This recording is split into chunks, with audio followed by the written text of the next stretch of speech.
Hola amigos, la semana pasada les platicaba sobre la situación que se dio en la Guerra de Independencia de México y cómo los eh, insurgentes tuvieron que huir hacia el norte. En Saltillo se les indicó que fueran a la región de Acatita de Baján, en donde ya estaba planeado una emboscada para poder atraparlos. Y así fue como sucedió.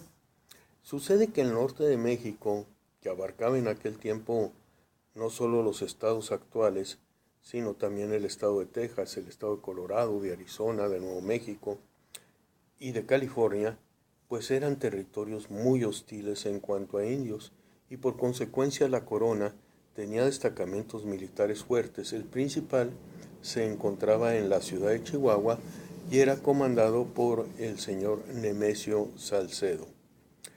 Fue Nemesio Salcedo precisamente con sus tropas quien llegó a Catita de Baján para prender a Hidalgo.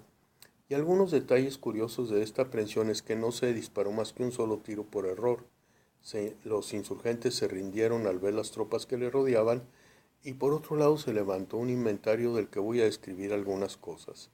Había 28 cañones montados y 3 desmontados, cartuchos para cañón, cargas de pólvora, 5 carros, 2 guayines, una bandera con la cruz de Borgoña, que es la cruz que pertenece a la corona española, muchos caballos y mulas cargados con más de medio millón de pesos en oro y plata. Es decir, no iban nada pobres los insurgentes cuando iban de huida hacia el norte de México buscando los territorios en donde no llegara la autoridad española. Pero en fin, fueron detenidos y llevados a la ciudad de Monclova. Debemos recordar que Monclova es una población que se destaca por las minas de hierro. Ahí se les encadenó y se les esposó, y de hecho ahí también fueron juzgados muchos de los detenidos y fueron condenados ya fuese a muerte, a trabajos forzados o a destierro, dependiendo de la actividad que habían realizado durante los movimientos de insurgencia entre 1810 y aquel marzo de 1811. Luego, 40 de ellos fueron encadenados y trasladados en el desierto hasta la ciudad de Parras, Coahuila.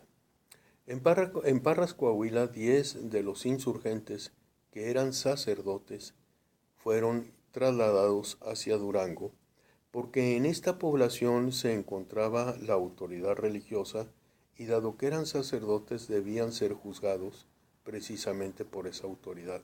Sin embargo, con Hidalgo no se hizo lo mismo. Hidalgo acompañó a los otros 30 detenidos, entre los que se incluían las cabecillas Allende, Jiménez, Abasolo y Aldama, y fueron trasladados a la ciudad de Chihuahua. Se quería hacer algo más con Hidalgo, no se podía juzgar simplemente como habían sido juzgados los otros sacerdotes.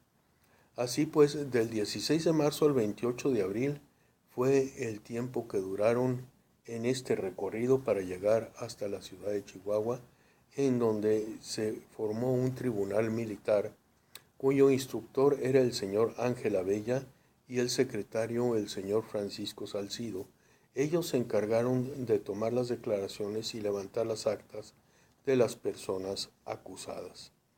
Pero el caso de Hidalgo era algo especial porque al ser miembro de la Iglesia, el tribunal militar no tenía capacidad de juzgarlo.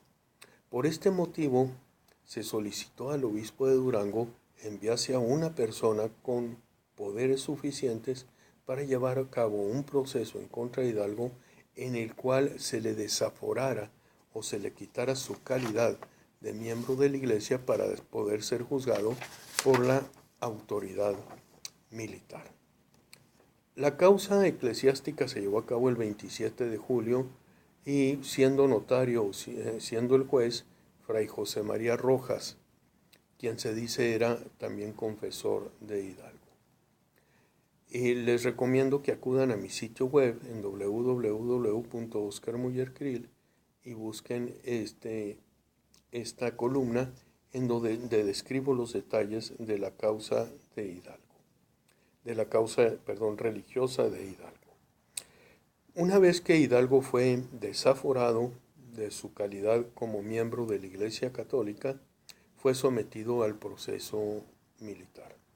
Ya antes se habían tomado las declaraciones y en ellas Allende, por ejemplo, había aceptado que Hidalgo y él fueron quienes empezaron los movimientos, y sobre las muertes de españoles le mencionó Allende que se le trataron de ocultar, pero que él se enteró de ellas por parte de los deudos y que esto fue motivo de conflicto con Hidalgo. Por su parte, Aldama manifestó que las ejecuciones de Guadalajara se habían realizado por órdenes de Hidalgo, y Jiménez mencionó que los ejecutores físicos eran un señor de nombre Agustín Marroquín y otro de apellido Loya. Hidalgo, por su parte, aceptó la participación en las matanzas de españoles, diciendo que en Valladolid, es decir, en la ciudad de Morelia, hoy en Michoacán, había matado a 60 españoles y en Guadalajara a 350.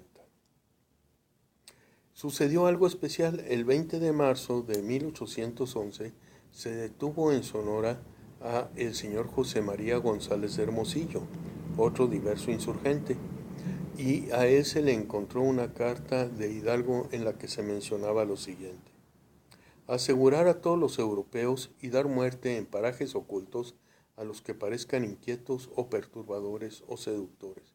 Esto terminó de clavar la tumba, de dar el último clavo sobre la tumba de Miguel Hidalgo.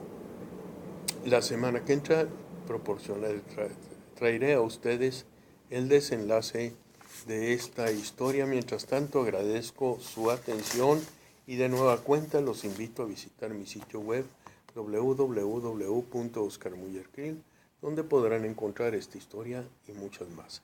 Gracias por su atención.